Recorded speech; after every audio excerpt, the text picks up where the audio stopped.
தேர்தல் வழக்குகள் முடியும் வரை திருச்சி கிழக்கு, கரூர், விராலிமலை, பெருந்துறை, அம்பாசமுத்திரம் ஆகிய தொகுதிகளுக்கு இடைத்தேர்தல் அறிவிக்கும் திட்டம் இல்லை என்று சென்னை உயர்நீதிமன்றத்தில் தேர்தல் ஆணையம் தெரிவித்துள்ளது. தமிழ்நாட்டில் நடந்து முடிந்த சட்டமன்ற தேர்தலில் இரு தொகுதிகளில் போட்டியிட்ட முதலமைச்சர் விஜய் திருச்சி கிழக்கு தொகுதியை ராஜினாமா செய்தார்.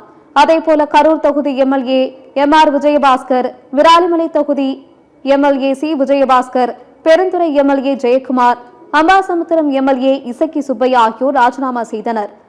இவர்களின் வெற்றியை எதிர்த்த தேர்தல் வழக்குகள் நிலுவையில் உள்ள போது இந்த தொகுதிகளுக்கு இடைத்தேர்தல் அறிவிக்க தடை விதிக்க கோரி திருநெல்வேலி மாவட்டம் பாளையங்கோட்டையைச் சேர்ந்த வெங்கடாச்சலபதி சென்னை உயர்நீதிமன்றத்தில் பொதுநல வழக்கு தாக்கல் செய்திருந்தார்.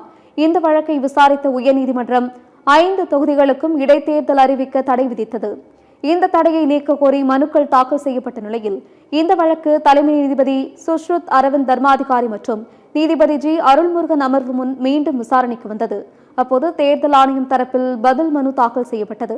உச்சநீதிமன்ற உத்தரவின்படி தேர்தல் வழக்குகள் முடியும் வரை திருச்சி கிழக்கு, கரூர், விராலிமலை, பெருந்துறை, அம்பாசமுத்திரம் ஆகிய தொகுதிகளுக்கு இடைத்தேர்தல் அறிவிக்கும் திட்டம் இல்லை என தெரிவிக்கப்பட்டது.